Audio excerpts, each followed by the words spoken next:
Ladies and gentlemen, boys and girls, welcome to another edition of Thrylos 7 International. I'm Kostas Lianos, or Kostas with a K, and I am back at Eurokinissi, the biggest European night this season for Olympiacos. A very, very tough task ahead of them. A shock 3-0 loss to Bodø Glimt in Norway, and now Olympiacos are facing a mountain ahead of them to turn things around and book a place in the quarterfinals of the Europa League against a very, very difficult team. Olympiacos did it against Maccabi Tel Aviv last season, but this time they're facing a much tougher team. But this time it's at Karaiskaki and not away from home. Olympiacos' task has become even harder because they are without their top scorer Ayub El Kabi and their best wonder kid in years, Babis Kostoulas. Did I mention they need to score at least 3 goals just to take it to extra time? However, even a victory for Olympiacos is very important. Any sort of victory against Bodø Glimt, because a victory means Olympiacos will be in the league phase of the Champions League next season, straight into the league phase as long as they win the league. Failure to beat Bodø Glimt and Olympiacos will be hoping that Dinamo Zagreb don't win the Croatian league. Or else that means qualifiers for Olympiacos. Nevertheless, as you can see behind me, Karaiskaki is filling up. We're expecting a packed Karaiskaki, crazy atmosphere.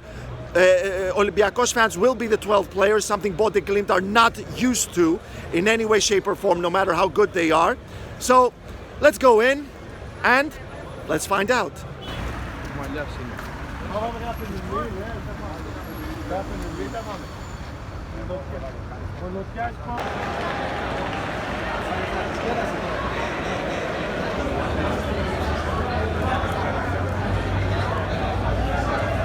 And we have the lineups, ladies and gentlemen, and what a tinkering from manager Jose Luis Mendilibar. A 4-2-3-1 formation with Kostas Lianos in goal. Well, that's not surprising, but here now we're going to go to the surprises. Kostinia at right back with Pat Ortega on the other side. Panos Retsos with Lorenzo Pirola at centre back. Santiago Eze with Dani Garcia in midfield. And here's where we get to the real surprises. Rodinei on the right, Ziquinho on the other side, and Andre Horta playing behind Zelson Martins, who's going to be a false 9, it seems, for Olympiacos tonight. Giorgos Tsanakas did prepare us for something like this. No Roman Yaremchuk up front. Olympiacos playing without a number 9, reminding you no Babis Kostoulas, no Ayub El Kabi. Roman Yaremchuk preferred for the bench, even though he's our only number 9. Very bold from the manager. Let's see if it pays off. Πάμε Olympiacos!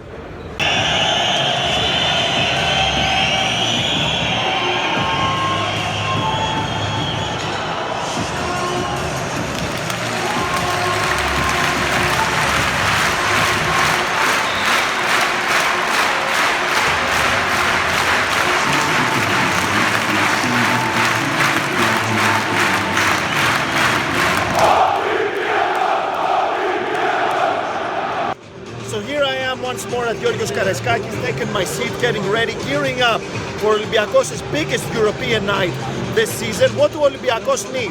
They need 3 things tonight. Number 1, don't concede.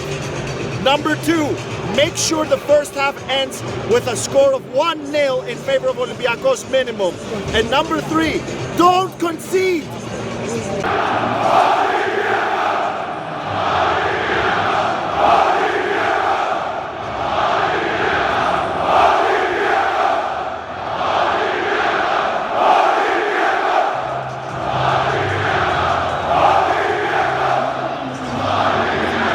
I gotta say, guys, it is electrifying here at Eurokinissi.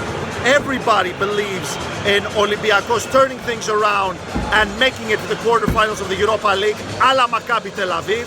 There's a lot of faith right here, guys, and I gotta say, I am really glad to be here and hope all of you guys could be here as well.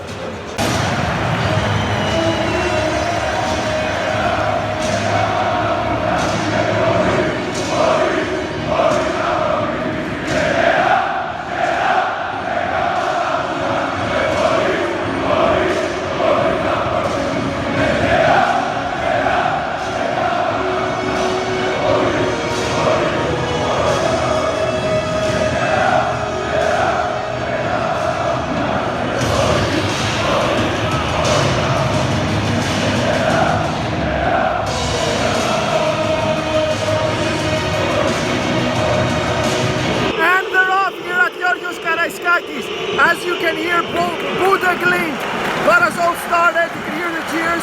Zoulakis now has the ball. An oath of victory for both teams. Both teams are very much up for it. They're very close. Bodø Glimt to the quarterfinals. They can hear it. But Olympiacos, they believe in it. The word of the night is faith. I'm going on record, ladies and gentlemen. I can confirm that every time I come to Karaiskaki or any stadium for that matter on a journalistic capacity to cover Olympiacos, Olympiacos have never lost. And well, Olympiacos just broke rule number 1 and 3. They conceded in the first half, 36th minute, and it's Heg. 3 goals in 2 matches for the Bodø Glimt striker. Olympiacos now, they're chasing 4 goals just to take it extra time. Chances of that happening, almost 0. Olympiacos are basically saying goodbye now to Europe. Their only hope is to win in order to get a place in the league phase of the Champions League if they win the Greek league.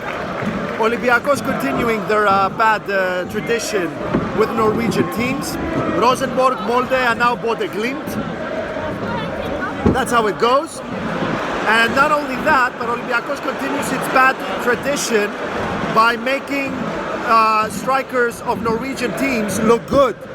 Bradbach and Roosevelt for Rosenborg, Lund for Molde, and now Heg for Bodø Glimt. Strikers playing for Norwegian teams that shine bright against Olympiacos and then we never hear again from them.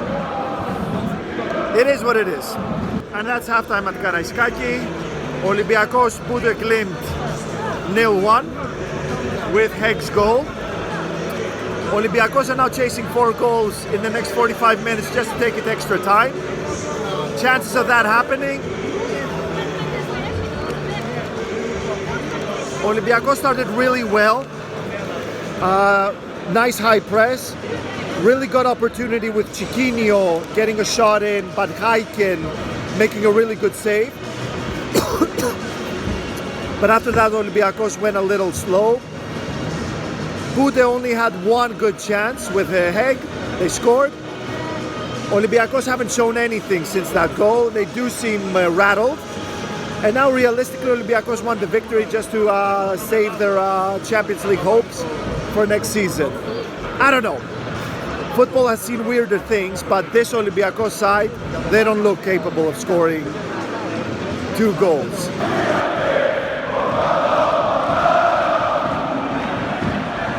And we're back underway in the second half. 2 substitutions, Roman Yaremchuk and Christos coming on. Santiago Eze and Andre Orta off. Olympiacos realistically need the victory. 1, to salvage pride, and 2, to effectively kickstart their Champions League campaign right here tonight.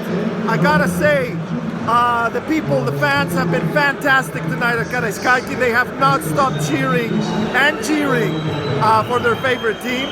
I gotta say, absolute faith. We're still seeing it, absolute loyalty. A+ for the fantastic fans of Olympiacos. Hello, goal for Olympiacos. The place has come alive now. Olympiacos are on the attack. Olympiacos scored with Roman Yaremchuk. Nice and early, and now we got Rodinei. Rodinei's in the area. There's a shot by Dani Gardiana, saved by Haikin. The place has come unglued. Yaremchuk took advantage of a major mistake down Bodø Glimt's area, and he beat Haikin 1-on-1. It's 1-1 for Olympiacos. Everybody suddenly believes that Olympiacos can now score 3 more goals to take it extra time. Weirder things have happened in football.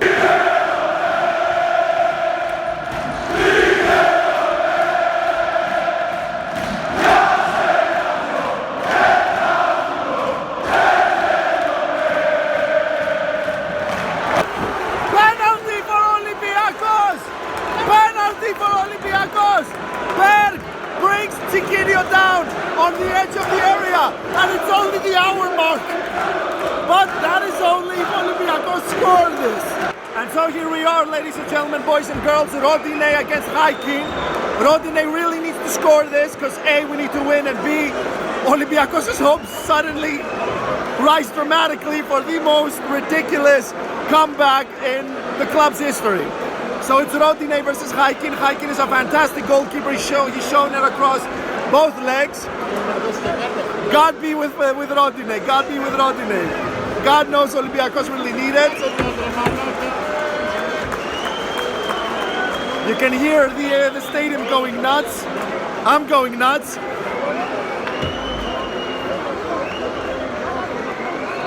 There's the whistle. Rodine versus Haikin. Rodine, and Haikin saves it. Haikin saves it. Haikin saves it. And that's it. Any hopes, any last hopes Olympiacos had are gone right there. Haikin is by far Bodø Glimt's best player. Hello again from the other side. Olympiacos have scored another with Roman Yaremchuk in the 65th minute. The man everybody was wondering how he's going to do. And you can hear what's going on right now. Yaremchuk with a second goal. Now he's after a hat-trick. Not long after Rodine's missed penalty. I guess people still believe we can do this. I don't know what else I can say.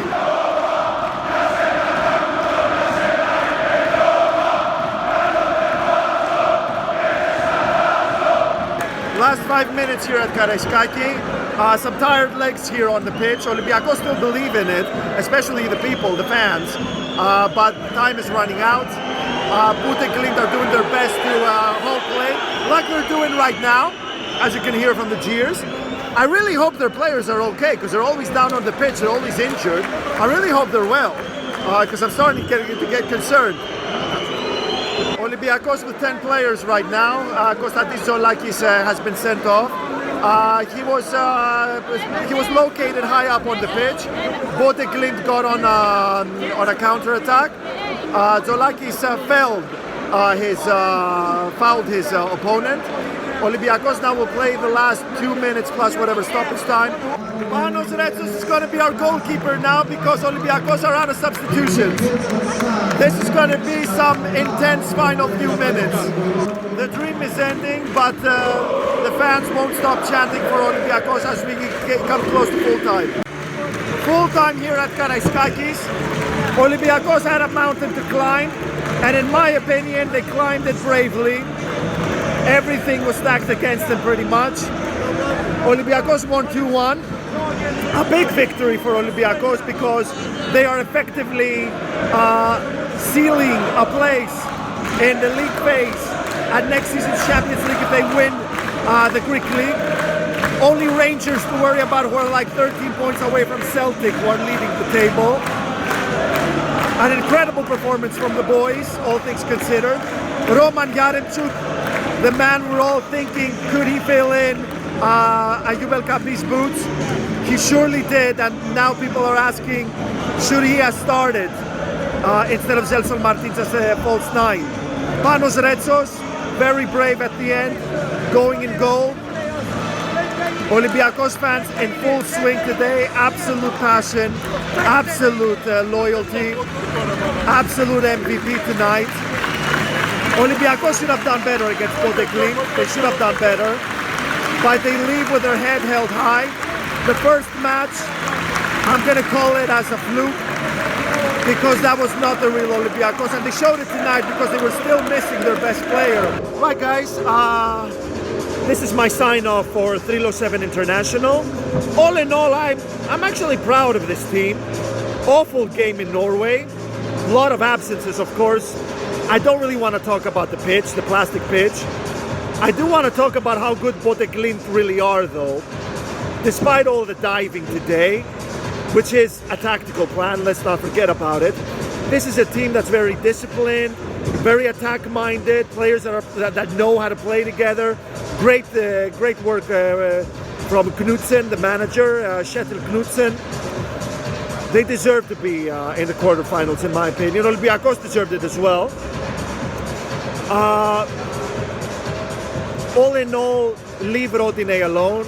I honestly believe even if the penalty went in, the butterfly effect would be so small because Yaremchuk scored his second goal so close after that missed penalty. So I feel like it would have been different. Olympiacos are effectively in the league phase of the Champions League, which means no qualifiers unless Olympiacos commit suicide in the playoffs and Celtic commit the biggest suicide in the history of football in the Scottish League. I feel like Olympiacos need to start building a Champions League team. I feel like Olympiacos need to do all they can to keep Santiago Eze. If he leaves, Olympiacos won't be able to find a number 6 like him. I feel like David Carmo needs to stay, especially if Murillo and Nikola Milenkovic don't leave Nottingham Forest, which is not impossible considering that in the age of FFP, Newcastle couldn't spend, Man United can't spend unless they sell big, Man City had a very expensive January transfer window, so we're not in the age of Sheikh Mansour, the Saudi Arabians, and Roman Abramovich just splashing the cash, or Real Madrid bringing the one Galactico after the other. And Olympiacos need to sign a Podense/Fortounis kind of player. 2 players like Podense and Fortounis. That's what Olympiacos were missing tonight. If they had those 2 kinds of players, I truly believe they would have turned it around. Big ups for Roman Yaremchuk. He really stepped up to the plate, and I feel like he's really making a strong case to stay next season as Jubel Kabi's understudy. The man has gone through a lot. His country is in war. He has family there. Put yourself in issues. And he still managed to step up, rekindle Olympiacos' hopes in the second half. He made Olympiacos believe that Olympiacos could score 4 goals in one half in 45 minutes. That's all Yaremchuk. So I would like to say to Yaremchuk, Slava Ukraini. Ukrainians are lions. They've shown it on the pitch. They've shown it in the battlefield. Unlike others sitting comfortably in the Kremlin and the White House these days. All in all, though, I am proud of Olympiacos tonight. Chin up, everyone. Olympiacos finished in the top 8 of the Europa League and made it straight to the last 16. They should have made it to the quarterfinals. But after that horrible performance in Norway where they were missing a ton of important players, they really brought it here at Karaiskaki, besides missing 2 of their best attackers in El Kabi and Kostoulas. Olympiacos made us believe they could score 4 goals in one half without 2 of their best attackers. So, well done Olympiacos.